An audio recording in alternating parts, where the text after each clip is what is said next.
Okay, so I just had a question that I thought I'd make a little video just to clarify the answer to this. So the question was this.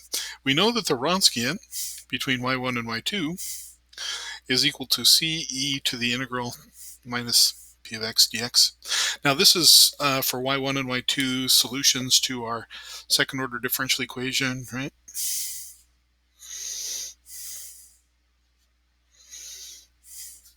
And so the question was this. We said that because the exponential function was never zero, that the Wronskian is either always zero or never zero. And then there's another condition here that's really important on the interval on which the solution is defined, right? And I didn't explain that too much because this exponential function, I think it's, we just said that the exponential function was never zero, right? And we didn't really explain that. And the reason we might think about that a little bit more is because often in our computations, when we're actually doing this computation, we might get something like e to the natural log of x, right? And so that it just ends up being x. And so then the Wronskian would be c times x. And of course, that's 0 at 0, right? And so this function is sometimes 0 and sometimes not. Okay, so the issue is that 0 would not be in the domain of this function. And so therefore, 0 would not be part, or we could say, algebraically, to make this statement right here, we really should say for x not equal to 0, right?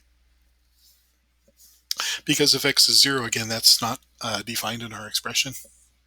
And in fact, where the natural log is going to be equal to 0 would be a bad point in our expression. Okay, it's going to end up being a point where this Wronskian is not going to be able to be computed. Okay. So just for fun, suppose that for some x, we had that e to the f of x was equal to 0. Is that going to create any problems? Well, it would, because if this is true, if e to the a is equal to b, then that's the same thing as saying that the natural log, of b is equal to a. So that would mean over here that the natural log of 0 is f of x. And this is a problem, right? The 0 is not defined for f of x. Did I just say that right? 0 is not part of the domain of the natural log. We can't, so remember what the natural log function looks like.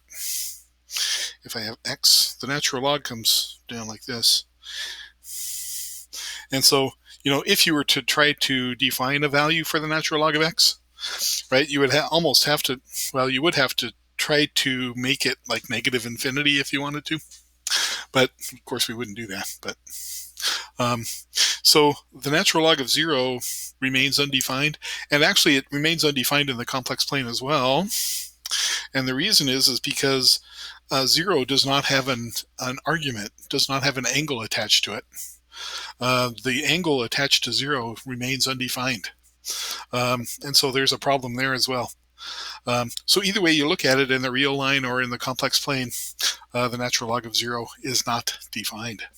And so, so therefore the exponential function, getting back to the main point, is never equal to 0. Good. And so that's why our book made that argument that because the Wronskian is equal to c times an exponential function, right? The Wronskian is either going to be 0, where c is equal to 0, or where c is not equal to 0, the Wronskian will not be 0 on the interval on which the solution is defined. Good. And so that technical point is really important there, on the interval on which the solution is defined. Very good.